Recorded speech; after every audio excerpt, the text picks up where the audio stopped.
From the financial center, it became the development center. Thank you, Prime Minister Modi, for your leadership and stewardship, for providing the world with a template for building consensus, even as we build ambitions. And finally, I want to touch on the word creation. Creation abounds in new geographies, such as the one you are today present in. From digital public infrastructure to smart mobile-based financial systems, we are experiencing innovation that serves the next 7 billion people. In fact, innovations of the next 7 billion people are now reaching the others as well. Conflict, contest, cooperate, and create. These are 4 trends of our times. How do we navigate these as individuals, as communities, as countries, and as a collective? Being slightly poetic, let me just add, the old order has withered away. The new order is still in its infancy. But there is no better moment than now. We must realize that we are not being acted upon. We are the actors. Our stories are not being written for us. We are the authors. The time to despair is behind us, and this year we pose that vital question to all of us. What is the strategy of our times? What is the chaturanga for this moment? This is the goal of this year's dialogue, to write a truly forward-looking script to ensure that the stories of tomorrow are not scripted by any single pen. And at this dialogue, we don't seek conformity, we confront reality. Be kind, be real, be purposeful, and once again, thank you so much for being here. With this, let me now invite the Chairman of the Observer Research Foundation, Mr. Sanjay Joshi, to reflect on the theme and introduce our very special inaugural speaker this evening, Mr. Sanjay Joshi.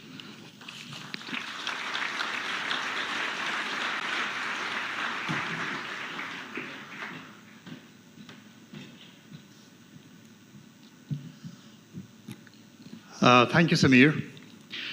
A very good evening to our distinguished guests, Honorable Prime Minister of India, Shri Narendra Modi ji, our guest of honor, Excellency Kyriakos Mitsotakis, Prime Minister of Greece, Honorable External Affairs Minister Shri Jaishankar, our partners from the Ministry of External Affairs, ministers, admirals, generals, and eminent guests from across the world. Speakers and delegates, the first quarter of the 21st century will probably go down in history as an interregnum, a period caught in the crosshairs of a transition, a time of questioning, of upheaval and discord. And in this churn, we find ourselves in a divided world, a world cleft in 2 hemispheres, each scared and haunted by the shadow. We find ourselves in a divided world, actually despair over the return of another dark age. In 2 hemispheres, the paddles are many, and in this churn, by the we find ourselves calling in 2020. In a divided world, actually despair over the return of another dark age. In 2 hemispheres, the paddles are many, and in this churn, by the we find ourselves calling in 2020. In a divided world, actually despair, constrained by no rules or conventions. Nations struggle to guard borders, while others flee to escape the horrors of conflict. New instruments of war that cut off access to finance, food, energy, information are deployed at scale. Yet, these are not the dark ages. The digital age actually is not a dark age. It is no descent into darkness. If anything, it is a case of being blinded by too much light, being rendered sightless in the hypnotic glare of our sleepless screens day and night. Hypersaturated and hyperstimulated, our ability to discriminate between is completely confounded. We can't tell between what is true and what is fake. Disinformation today spreads faster, deeper, and far wider than the truth can run. And every tweet chips away the foundations of trust. And as a majority of the world's population approaches elections this year, a fear looms. Can democracies endure attacks from ideological opponents on the one hand, and algorithms designed to deceive on the other? And so the dilemma of our times, how do democracies surmount the temptation to copy the other? How do they prevent fear from transforming them to become the very enemy they seek to defeat? Because if they were to lose the sense of what is to be democracy, who would have won and who would have lost? So this was how Chaturanga came and became the central idea for Raisina 2024. That board game of war, of moves and counter moves spreading across all domains. One version about the origin of Chaturanga claims that the game was devised by Queen Mandodari, the consort wife of the demon king Ravana. Now, this pious and God-fearing woman hoped that this game would distract her warmongering lord away from real conflict by immersing him in a virtual board game. Today, actually, as the virtual acquires ever greater power over the real, the situation is actually inverted. It is time to wonder, which is the real war? Is it the one where innocent lives are lost as collateral damage to algorithms run on not so intelligent machines? Or is it the one curated for our screens to sway us, to numb us, and to make our minds the products of conflict? But in the midst of all this, let me tell you, Chaturanga has another meaning. It stands for a genre of music. A musical composition, which is a 360-degree melodious performance in 4 parts, spun out spontaneously in real time by a group of artists responding to each other. Responding to make their notes, their words, their meaning, and their rhythm meld into one harmonious whole. That is Chaturanga. So too, in the spirit of that music, in another corner of the world, 2023, the year also emerged as the year for forging a consensus within the global south, as well as across the north and the south. And as we convene this 9th edition of Raisina, we aspire to build upon India's G20 legacy of fostering consensus and devising solutions. And in this, we're delighted this year to welcome Excellency Kyriakos Mitsotakis, the Prime Minister of Greece. Welcome, sir. You have spearheaded Greece's recovery momentum through effective policy reform aimed at modernizing the economy, enhancing social cohesion, and transitioning to a greener and more digital future. Your presence at this forum symbolizes the deep linkages between the people of our two nations, a relationship that has existed since times immemorial between a land proud of its democratic heritage and a land renowned for its pluralistic traditions. We look to Greece not only as a centuries-old friend, but also as a partner with the collective aim of returning us from the Chaturanga of war to the Chaturanga of concord in order to revitalize a broken global community. Excellency, the floor is yours.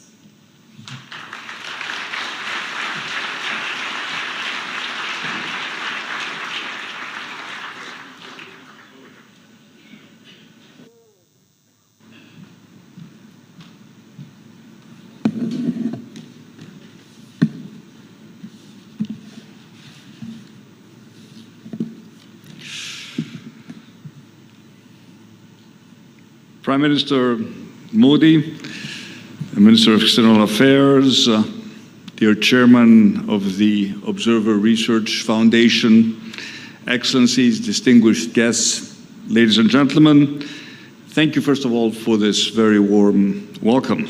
And it is an honor and a privilege to be here today with you at this 9th edition of the Raisina dialogue. And if I may be allowed to say, you have transformed this event from a regional into a global public square for dialogue and exchange of ideas. Congratulations.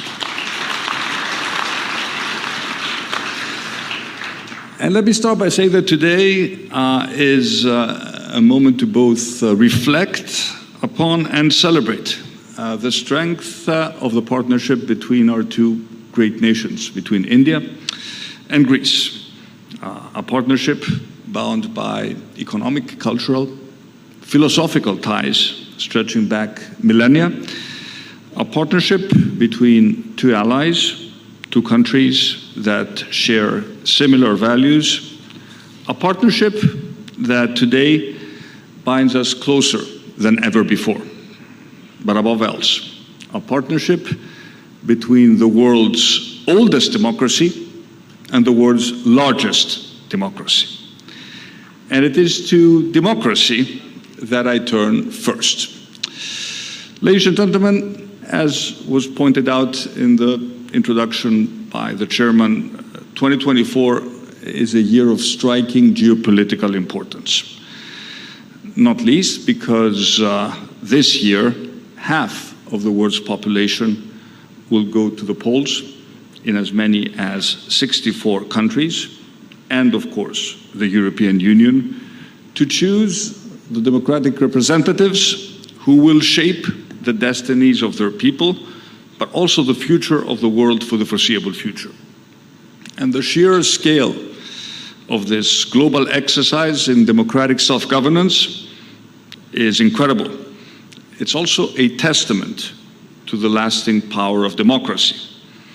And elections here in India, as I had an opportunity to discuss with Prime Minister Modi, this vast, thriving, giant nation of 1.4 billion people, elections here in India convincingly challenge any flawed notion that significant scale is a barrier to democracy. You are an example to the world, an example which should be celebrated, a demonstration of how democracy can deliver stronger economic growth. This has been your record for a decade now. How strong economic growth can deliver prosperity, and how, of course, the delivery of prosperity can also strengthen social cohesion. Now, of course, not all democracies are the same, nor do they face the same challenges, but they do share the same ideals and the same fundamental guiding principles. The most important being the right of people to determine their own future through fair and free elections. And of course, democracies have more than that in common. They're all, in a sense, imperfect. There is no such thing as a perfect democracy. They're all constant works in progress. And they all, of course, face a range of unprecedented threats. And that's why I believe that this year, 2024, will be a definitional year for democracy. And we must face head-on, but also shoulder to shoulder, a demanding set of challenges. They were very well portrayed in this short video which introduced today's event, from climate change, poverty to mass migration, to war, geopolitical tensions, and both the fear and hope posed by the rapid emergence of artificial intelligence. All of which helps to explain why, when back in August, Prime Minister Modi was kind enough to suggest that I visit India and give this keynote address, I did not hesitate. In a year as important as this one, the themes at the heart of this dialogue around regulation, innovation, multilateralism, peace and security, prosperity, the issue, defense of democracy, I will come back to this issue in a bit, matter more than ever.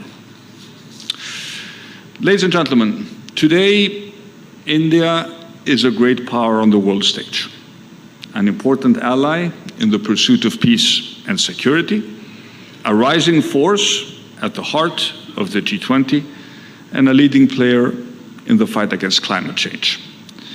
India's status is reflected in the strategic relations that the European Union enjoys with India.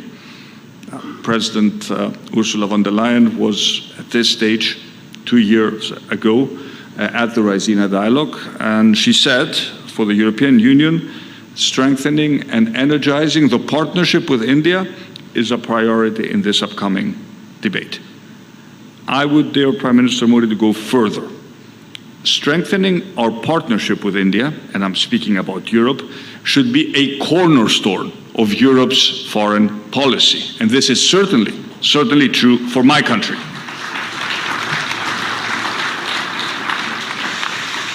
We have made good progress over the past years towards achieving that goal, but we have much further to go. And Greece has an important role in this endeavor. And as I told the Prime Minister during his recent visit to Athens, I should point out the first by an Indian Prime Minister since 1983.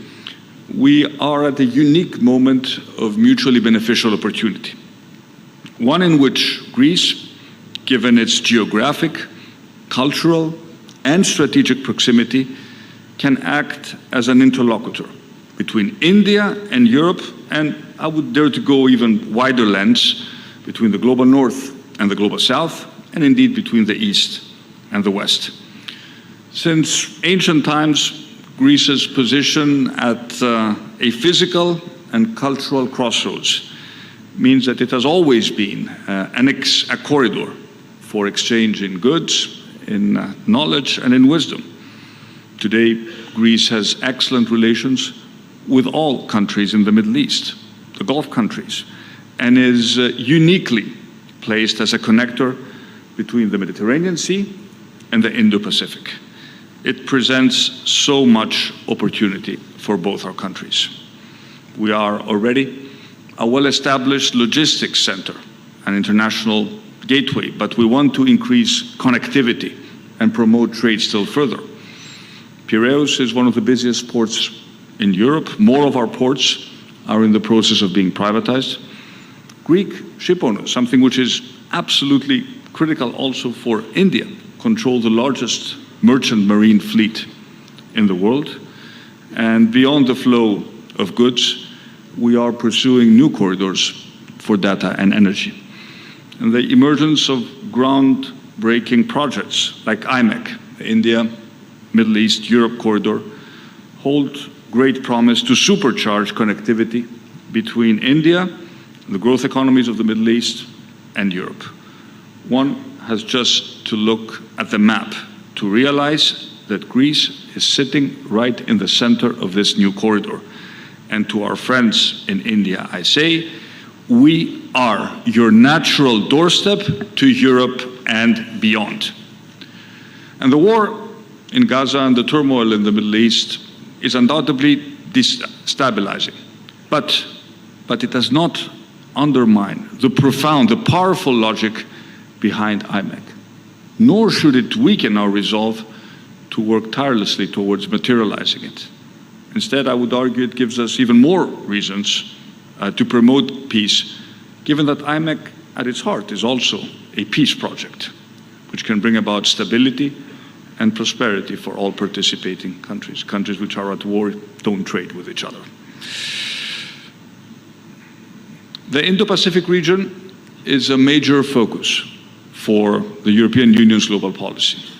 And earlier this month in Brussels, at the third EU Indo-Pacific Ministerial Forum, we took a series of measures aimed at intensifying the partnership between the European Union and the countries of the Indo-Pacific. Our two regions are increasingly connected because we face the same challenges, but we also share the same interests, promoting peace, prosperity, stability, and of course climate and environmental resilience. Dear Prime Minister, dear friends, recognizing the strategic importance of the role India plays in this evolving new order is fundamental. And the relationship between India and Greece, as we had an opportunity to reconfirm in our very fruitful bilateral discussions today, is one based on respect, on friendship, on values, but also on the mutual will to see our people progress and prosper. And while obviously not all challenges are the same, the way we meet these challenges often is. The scale may be vastly different, but I see a lot of similarities in the way our two countries have implemented an ambitious reform agenda. Both India and Greece have pursued sustainable growth and prosperity through innovation and bold changes. We have both encouraged and embraced the digital revolution. We have leveraged, you have done this here in India, at an unprecedented scale, leveraging technology to transform the delivery of public services for the benefit of all citizens. And we have both demonstrated that the power of innovative and bold reforms that bring growth, spread opportunity, deliver prosperity, and create the higher paying jobs of the future, this is the path to go. And I believe that my country's, Greece's recent story of rapid change matters also to a country like India, and by extension to what that change means for Indian investment in Greece and the European Union. The country I was called upon to govern when first elected to office in 2019 was seen by many analysts at the time as the sick man of Europe. Between 2015 and 2019, populism had promised much, delivered nothing, and left Greece teetering on the edge. And effective policy making has changed that, and it has transformed Greece's prospects. First, growth-oriented policies, but always underpinned by fiscal responsibility. Second, a robust approach to migration